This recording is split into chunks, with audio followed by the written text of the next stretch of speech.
Bom, pessoal, então nesta aula prática, que é a aula prática de número 3, nós vamos realizar a padronização das soluções de hidróxido de sódio e do ácido clorídrico.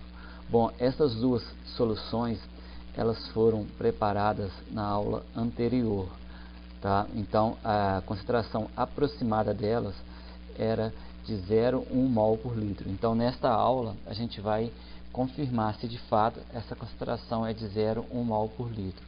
Bom, então a gente tem que preencher esta tabela, tá? Então, a padronização do hidróxido de sódio, ela vai ser feita versus o padrão primário bifitalato de potássio, que é este reagente, com essa fórmula molecular. Então, a estequiometria da reação entre esses compostos é de 1 mol para 1 mol. É importante que vocês guardam esta estequiometria, tá?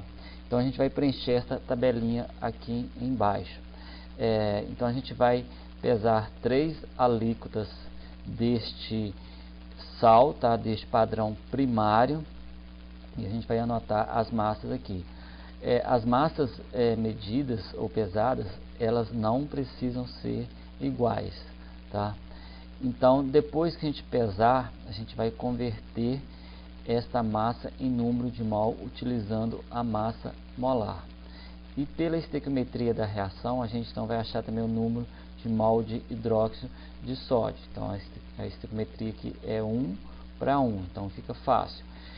Por fim, a gente vai encontrar o volume de hidróxido de sódio necessário para que essa reação ela seja completa, tá? Então, este procedimento será o procedimento volumétrico ou titulação.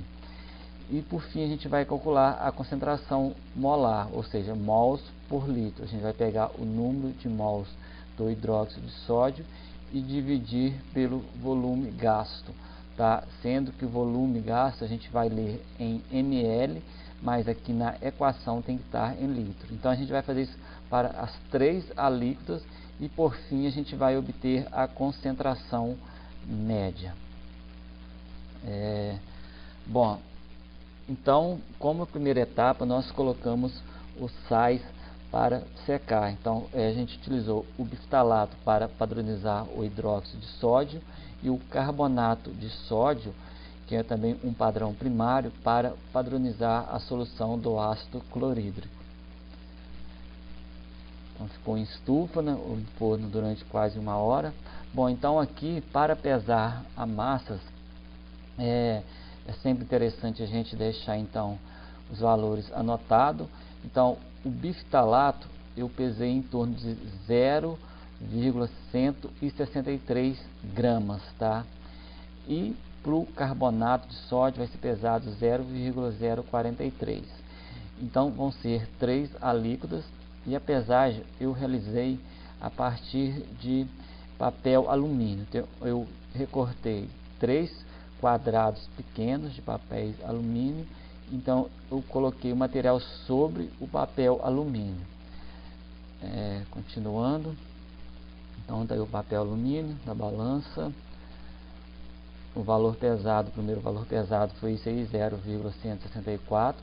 Aqui já está a tabela com a massa das 3 alíquotas. Então, vejam que foram muito próximas, tá? Então, 0,164, 0,162 a segunda alíquota e 0,164 a terceira alíquota. Bom, então está aqui os Erlenmeyer, tá? A gente é bom numerar 1, 2 e 3, e aqui estão as amostras pesadas, os padrões primários. Agora, esse vídeo eu vou mostrar como que eu transferi o material para o Erlenmeyer. É bom lavar o papel alumínio para tirar o resto do sal que ficar no papel, tá? Utilizando esse procedimento. Aqui eu vou chamar a atenção que a quantidade de água adicionada não tem importância, porque o que tem importância é a massa do sal presente, tá? Então, Tanto faz se eu vou adicionar 5 ml ou 10 ml de água. O importante é a massa do sal.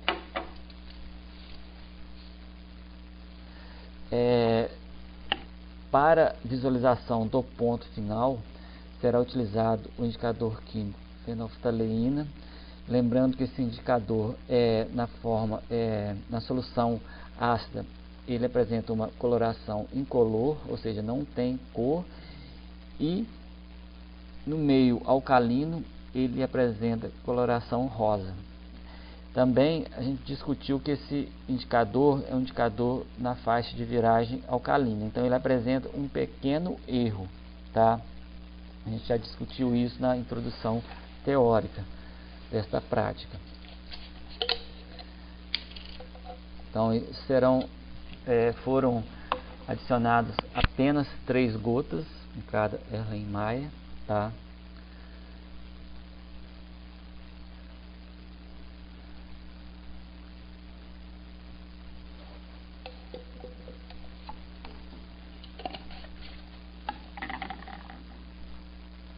Agora a gente já vai iniciar o processo de titulação. Aqui nós temos uma bureta, que é a nossa principal vidraria, tá? É uma vidraria graduada, como já chamei a atenção. Aqui está a solução de hidróxido de sódio, que a gente vai padronizar.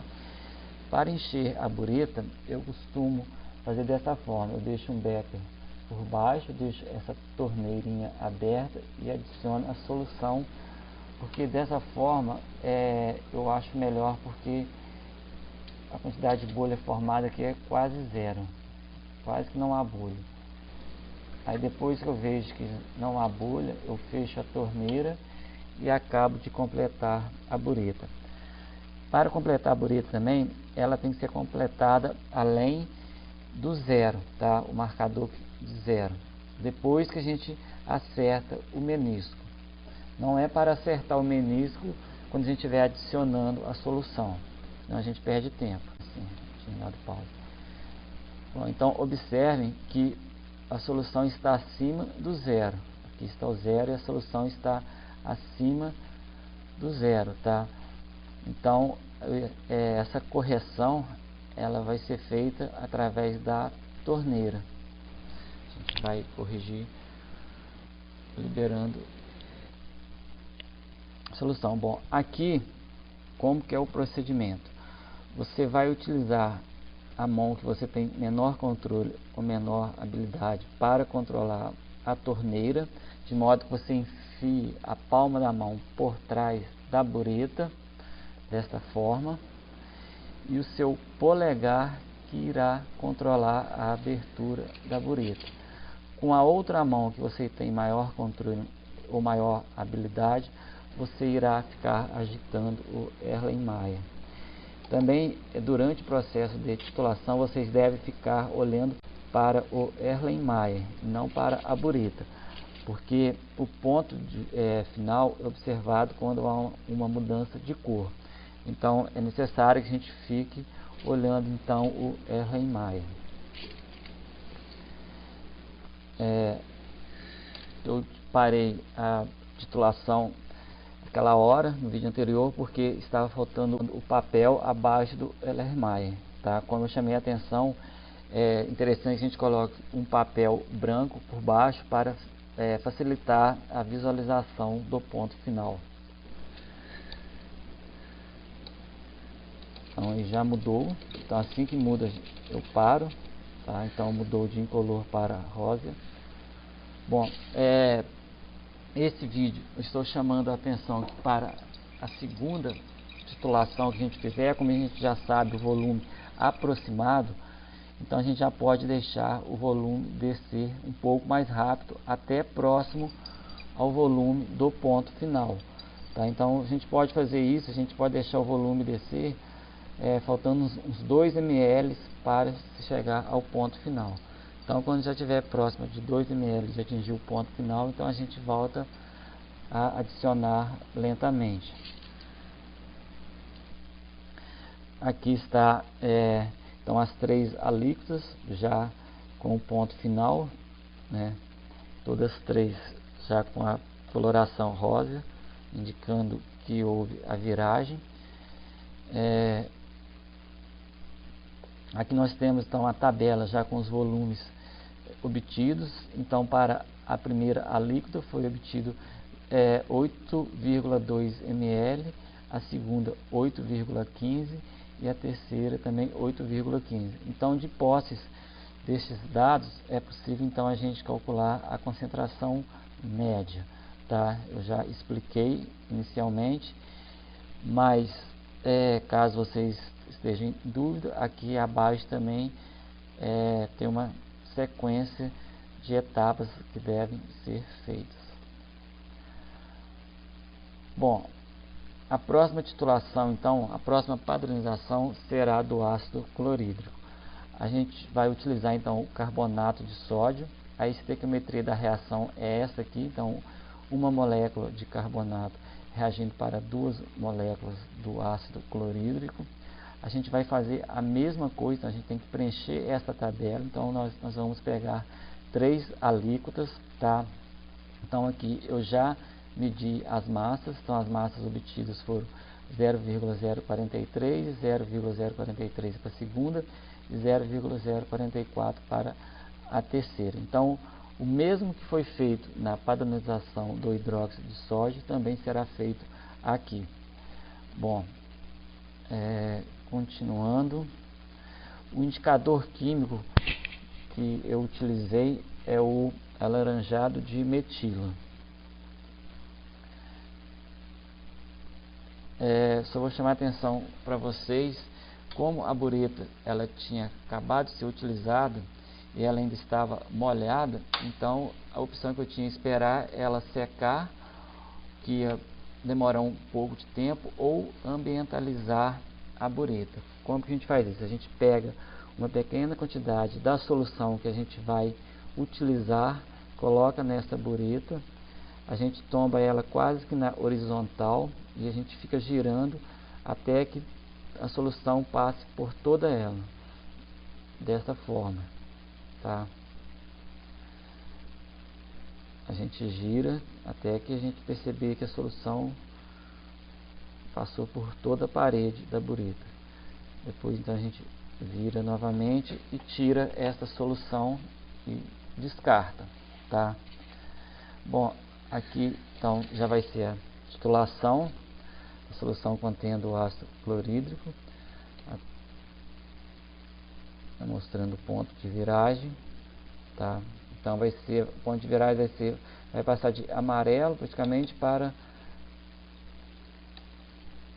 laranja meio avermelhado, tá? Aí as soluções antes do ponto de viragem, após a comparação. E aqui as 3 soluções já com ponto de viragem completa. E por fim, os volumes obtidos, tá? Então os volumes obtidos foram 7,9, 7,65 e 7,9. Então a partir destes dados, então é possível a gente obter a concentração média da solução de ácido clorídrico. Bom, então aqui a gente encerra esta terceira prática.